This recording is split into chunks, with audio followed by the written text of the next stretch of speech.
முதலமைச்சர் விஜயையும் அவரோட தாவேக கட்சியையும் மொத்தமா முடிச்சு வர்றதுக்காக திமுக பக்காவான ஸ்கெட்ச் போட்டு ஒரு பிளான ஒர்க் அவுட் பண்ணிக்கிட்டு இருக்காங்க.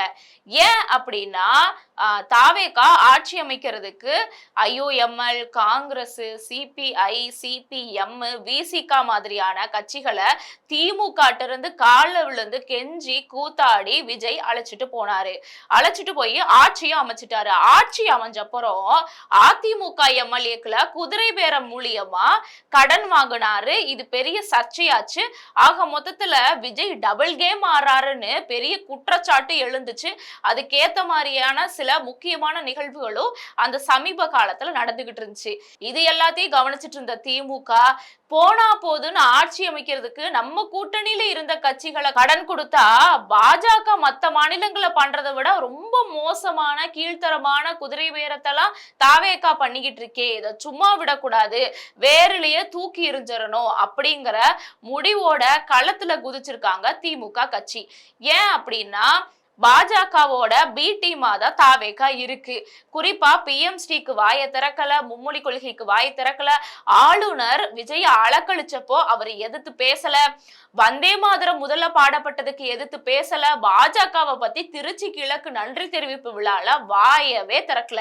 இதுல இருந்தே தெரியுது பாஜகவோட பி டீம் தான் தாவேகாங்கிறது. இதுல முக்கியமான விஷயம் என்னன்னா, கூட்டணியில் இருக்கக்கூட காங்கிரஸ் கட்சியை சேர்ந்த ராகுல் காந்தியை டெல்லியில சந்திக்காம மோடிய மட்டும் சந்திச்சுட்டு வந்திருக்காருன்னா கண்டிப்பா பிஜேபியோட பி டீம் தான் தாவேகாங்கிறது நம்மளுக்கு தெரிய வருது. பாஜக நேரா வரலனாலும் அதோட பி டீமான தாவேகா தமிழகத்துக்குள்ள வந்துச்சுன்னா தமிழகம் சுடுகாடா மாறிடும்னு முழுக்க முழுக்க மாநில உரிமைகளை மீட்டெடுக்கிறதுக்காக மட்டுமே திமுக இப்போ களத்துல குதிச்சிருக்காங்க.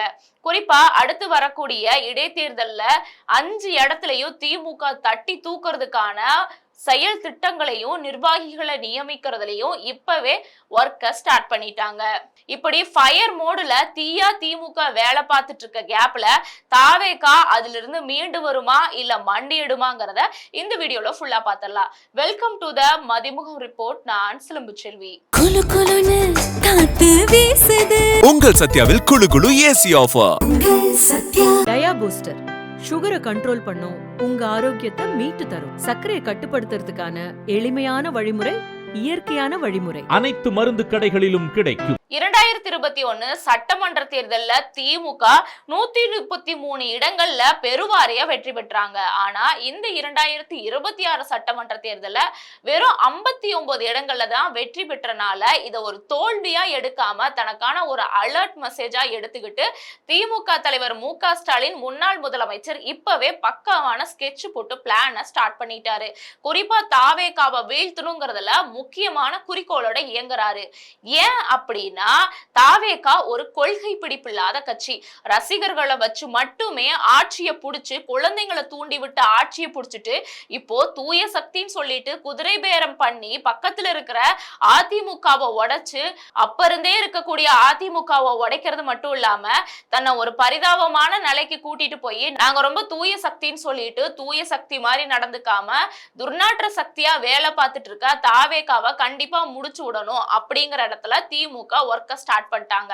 ஏன் அப்படின்னா பக்கத்து மாநிலம் டெல்லியை நீங்க எடுத்துக்கிட்டீங்கன்னா ஆம் ஆத்மி கட்சி கரெக்டா 2012ல கட்சி ஆரம்பிச்சு 2013லயே ஆட்சியை புடிச்சிட்டாங்க.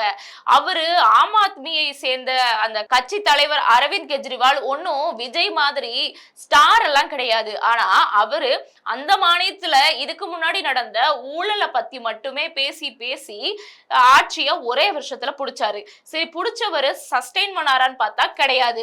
எந்த வேகத்துல கட்சி ஆரம்பிச்சதோ அந்த வேகத்துல இப்ப கட்சி இருக்கிற இடம் தெரியாம செதஞ்சு போய் காணாம போயிருச்சு. சரி, இதனால ஆம் ஆத்மிக்கு ஏதாவது பிரச்சனையானா ஆம் ஆத்மிக்கு இதனால ஒரு பிரச்சனை இல்ல. ஆனா டெல்லி மக்களுக்கு தான் பிரச்சனை. ஏன் அப்படின்னா அங்க இப்போ பாஜக உள்ள வந்துருச்சு. ஏன்னா ஆம் ஆத்மி கிட்ட ஒரு கொள்கை பிடிப்பு இல்ல. அந்த மாநிலத்துல நடக்கக்கூடிய ஊழல் குற்றச்சாட்டை வச்சு மட்டுமே அதை பெருசா ப்ரொமோட் பண்ணிய ஆட்சியை பிடிச்ச ஆம் ஆத்மி கட்சினால ஒரு கட்டத்துக்கு மேல சஸ்டெயின் பண்ண முடியாம போய் பிஜேபி கிட்ட தோல்வி அடைஞ்சு இப்ப பிஜேபி டெல்லி ஆண்டுகிட்டு இருக்கு. அந்த மக்கள் பிஜேபி நடத்துற கொடுமையா அனுபவிச்சு வந்துகிட்டு இருக்காங்க. கடைசியில பார்த்தா ஆம் ஆத்மி கட்சியை விட ஏமாற்றம் யாருன்னா டெல்லி மக்களுக்கு தான்.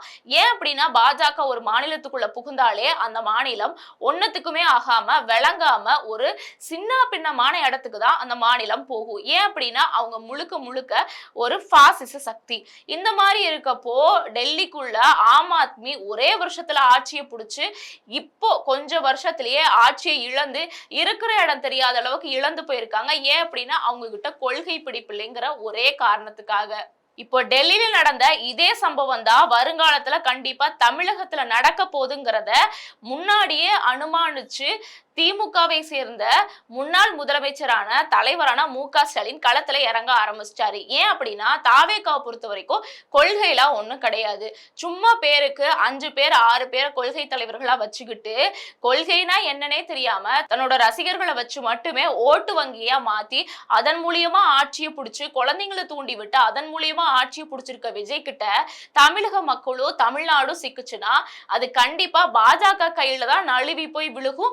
பாஜக தமிழ்நாட்டுக்குள்ள வர்றதுக்கான எல்லா வாய்ப்புகளையும் அறிகுறியையும் தாவேகா வாசல்ல வழி விட்டு நின்னுட்டு இருக்கும். அப்படிங்கிற ஒரே காரணத்துக்காக மட்டுமே தாவேகா தோல்வி அடைஞ்சா அது பிரச்சனை இல்ல, அது விஜய் சம்பந்தப்பட்ட பிரச்சனை. ஆனா தமிழ்நாட்டுக்குள்ள பிஜேபி வந்துச்சுன்னா இத்தனை நாளா திராவிட கட்சிகள் பண்ணி வச்சுட்டு போன கல்வி சுகாதாரம் மருத்துவம்னு எல்லாத்தையுமே சிதைக்கிறதுக்கு உண்டான வேலையை பாஜக பாத்துருவாங்கிற ஒரே காரணத்துக்காக மாநில உரிமைகளை மறுபடியும் மீட்டெடுக்கிற காரணத்துக்காக மட்டுமே இப்போ திமுக களத்துல இறங்கி மறுபடியும் கம்பேக் கொடுத்து வேலை பார்க்க ஆரம்பிச்சுட்டாங்க.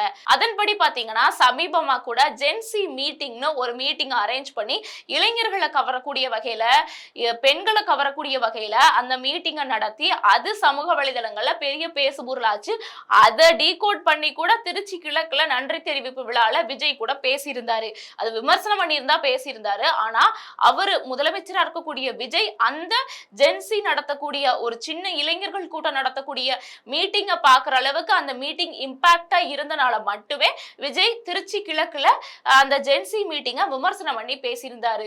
சோ இந்த மாதிரி இப்போ ஜென்சி மீட்டிங் ஆரம்பிச்சிருக்கக்கூடிய திமுக கட்சியோட கட்டமைப்புல ஒரு பெரிய மாற்றத்தையே நிகழ்த்திற்கான வேலையில ஆரம்பிச்சுட்டாங்க. அதன்படி பாத்தீங்கன்னா ஒவ்வொரு மண்டல தலைவருக்கும் 3 to 4 தொகுதி வரைக்கும் ஒதுக்கி கொடுத்து அந்த தொகுதியில திமுக கட்சிக்குள்ளேயோ அல்லது திமுக மக்கள் மேல பொதுமக்களுக்கு இருக்கக்கூடிய அதிருப்தி என்ன பிரச்சனைங்கிறத அலசி ஆராயுங்க. மக்களுக்கு என்ன தேவைங்கிறத நம்ம முன்னாடி பண்ணாம இல்ல, இன்னும் இந்த நவீன காலத்துக்கு ஏத்த மாதிரி என்னென்ன விஷயங்கள் மக்களுக்கு தேவைங்கிறத கண்டிப்பா தேடி கண்டுபிடிச்சு நம்ம கட்சிக்கிட்ட வந்து ஒப்படைங்க அந்த டேட்டாவை அப்படின்னு சொல்லி 3 to 4 தொகுதி வரைக்கும் மண்டல தலைவர்களுக்கு ஒதுக்கி இருக்கு திமுக தலைமை. அடுத்து பாத்துக்கிட்டீங்கன்னா 4.5 லட்சம் தொண்டர்கள்ட்ட இது வரைக்கும் கருத்து கேட்டு திமுக அடுத்தடுத்த கட்டத்துல எதை நோக்கி வளரணும், முன்னாடி ஆரம்பிச்ச கட்சினாலும் இப்ப காலத்துக்கு தகுந்த மாதிரி எப்படி தன்னை அப்டேட் பண்ணிக்கணுங்கிறதுக்காக கிட்டத்தட்ட 4.5 லட்சம் தொண்டர்கள்ட்ட திமுக தலைமை கருத்து கேட்டிருக்கு. அடுத்து கூடுதலா மாவட்ட செயலாளர்களை நியமிச்சிருக்காங்க. பொதுவாகவே திமுகல 70 மாவட்ட செயலாளர்கள் இருப்பாங்க. ஆனா இந்த தேர்தலோட தாக்கத்தை பொறுத்து இப்போ 115 பேரா அதை அதிகரிச்சிருக்காங்க. இதன் மூலியமா மாவட்டத்தில் இருக்கக்கூடிய உள்ள கிராமத்தில் இருக்கக்கூடிய மக்களுக்கு என்ன தேவை, இந்த காலத்துல அவங்களுக்கு என்ன தேவைப்படுது, இளைஞர்களுக்கு என்ன தேவைப்படுது, பெண்களுக்கு என்ன தேவைப்படுதுங்கிறத அதிகரிச்சு அவங்களுக்கு என்ன தேவையோ அதை அடுத்த தேர்தலை பூர்த்தி பண்றது இல்ல அடுத்த தேர்தல்ல அதை ஒரு தேர்தல் அறிக்கையா வைக்கிறதுக்காக இந்த மாவட்ட செயலாளர்கள் எண்ணிக்கையை 70 இப்போ 115 அதிகரிச்சிருக்காங்க. அது மட்டும் இல்லாம இந்த தேர்தல்ல திமுகவோட தோல்விக்கு ஒரு முக்கியமான காரணமா என்ன சொல்லப்பட்டதுன்னா விஜய்லாம் ஒரு ஆளே இல்லைன்னு அவரை விமர்சனம் பண்ணாம திமுக கடந்து போயிட்டாங்க. ஏன் அப்படின்னா உண்மையாமே விஜய் ஒரு ஆளே இல்லதான். அவரை பொறுத்த வரைக்கும் அவர் ஒரு நடிகரா இருக்கவரை விமர்சனம் பண்ணி நம்மளுக்கு என்ன ஆயிர போகுதுன்னு சொல்லி திமுக விலகி நின்னாங்க. ஆனா அது கொஞ்சம் நெகட்டிவா முடிஞ்சனால இனிமே விஜய கண்டிப்பா விமர்சனம் பண்ணி பேசி ஆகணும். ஏன் அப்படின்னா ஒருத்தர் தப்பு பண்ற பண்றாருன்னா அந்த இடத்துல பெருந்தன்மையை விட்டு விலகக்கூடாது, தப்பு பண்றாருங்கிறத சுட்டி காட்டணும். அப்படின்னாதான் மக்களுக்கு இப்படி முதலமைச்சர் தப்பு பண்றாரு, விஜய் தப்பு பண்றாருங்கிறது மக்களுக்கு கன்வே ஆகும். இனிமே நம்ம முன்னாடி பண்ண அந்த மிஸ்டேக்கை இனிமே பண்ணாம இருக்கணும் அப்படிங்கறதுல திமுக ரொம்ப கவனமா இருக்கு. இந்த 2026 சட்டமன்ற தேர்தல்ல விஜயை விமர்சனம் பண்ணி பேசாம இருந்ததுதான் திமுகவுக்கு ஒரு சின்ன டிராபேக்க கொடுத்துருக்குன்னு பலரும் சொல்லியிருந்தாங்க. ஏன் விஜய் விமர்சனம் பண்ணி பேசலைன்னா, விஜய ஒரு ஆளாவே திமுக மதிக்கல. ஏன்னா விஜய பொறுத்த வரைக்கும் அவர் ஒரு நடிகரா இருந்த அரசியல்வாதியா மாறவரு என்ன பண்ணிட போறாரு அப்படிங்கிற ஒரு காரணத்துக்காக, குறிப்பா அவ்வளவு ஒர்த்தெல்லாம் கிடையாது விஜய். அவரை விமர்சனம் பண்ணி என்ன ஆக போகுது? ஆண்டாண்டு காலமா ஆளக்கூடிய அதிமுகவையோ இல்ல கொள்கை எதிரியா இருக்கக்கூடிய பாஜகவையோ விமர்சனம் பண்ணா கூட அதுல ஒரு ஒர்த் இருக்கு. ஒன்னத்துக்குமே ஆகாத தாவேகா விமர்சனம் பண்ணி என்ன பண்றது அப்படின்னு நினைச்சு திமுக விமர்சனம் பண்ணாம விட்டாங்க. ஆனா அதுல சில நெகட்டிவான விஷயம் என்ன நடந்ததுன்னா, தாவேகா விஜய் பண்ணக்கூடிய தப்புகளை திமுக சுட்டி காட்டாதனால அது ஓட்டு வங்கியா திமுகவுக்கு மாறல. அதனால இனிமே தாவேகாவையும் விஜயையும் வச்சு செய்யறதா திமுகவோட முழு நேர வேலையா இருக்கும் அப்படிங்கிறதுக்கு ஏத்த மாதிரி சமீபமா கூட திமுக இருக்கக்கூடிய முக்கியமான மூத்த கட்சி தலைவரான ஆராசா விஜய பிரஸ் மீட்ல போட்டு பொலந்து கட்டிருப்பாரு. ப்ரோ என்ன ப்ரோ இப்படி பண்றீங்களே ப்ரோ, நீங்க தூய சக்தியா, நீங்க துர்நாற்ற சக்தி ப்ரோன்னு பயங்கரமா போட்டு ட்ரோல் பண்ணியிருந்தாரு. அந்த முக்கியமான தலைவரா இருக்கக்கூடிய திமுகவை சேர்ந்த ஆராசா பேசினதுக்கே தாங்கிக்க முடியாம தாவேகாவை சேர்ந்த விர்ச்சுவல் வாரியர்ஸ் எல்லாம் சோசியல் மீடியால கதறி அழுது கூப்பாடு போட்டுக்கிட்டு இருந்தாங்க. இதுக்கு முன்னாடி சட்டசபையில விஜய நேருக்கு நேரா வச்சு பொலந்து கட்டின உதயநிதிய நேரா விமர்சனம் பண்ண முடியாம வெளியே எக்ஸ்ல உட்காந்து பக்கத்துக்கு ட்வீட் போட்டுட்டு இருந்தவங்க தான் இந்த தாவேகா கும்பல். சோ இவங்களை அடிக்கிறதெல்லாம் ஒரு நிமிஷம் ஆகாது. ஏன்னா காலங்காலமா அடுக்குமொழி வசனங்களையும் மக்களுக்கு புரியுற எளிமையான மொழியிலையும் பேசிட்டு இருந்த திமுகவுக்கு தாவேகாலாம் ஒரு ஆளே இல்லைங்கிறனாலதான் கொஞ்சம் அவங்க பண்ற தப்பா இருந்தாலுமே போயிட்டு போறாங்கன்னு சொல்லி பொழைச்சு போட்டுன்னு விட்டு இருந்தாங்க. ஆனா இனிமே அப்படி விடக்கூடாது. அப்படி விட்டோம்னா தாவேகா மூலியமா பிஜேபி உள்ள வந்துரும், தமிழகம் சுடுகாடா மாறிடும். அப்படிங்கறனால இனிமே கண்டிப்பா தாவேகாவை போட்டு பொலந்து அடிக்கிறதா நம்மளோட இனிமே முழு நேர வேலையா இருக்கணுங்கிறதுக்கு ஏத்த மாதிரி களத்துல இறங்கி கம்பேக் கொடுத்து மறுபடியும் வேலை செய்ய ஆரம்பிச்சுட்டாங்க திமுக. அதன்படி பாத்தீங்கன்னா ரவீந்திரன், பரந்தாமன் உட்பட பலரையும் வேலூர், ராணிப்பேட்டை, திருப்பத்தூர், காட்பாடி உள்ளிட்ட 13 தொகுதிகளை மேற்பார்வையிறதுக்காக நியமிச்சிருக்காங்க.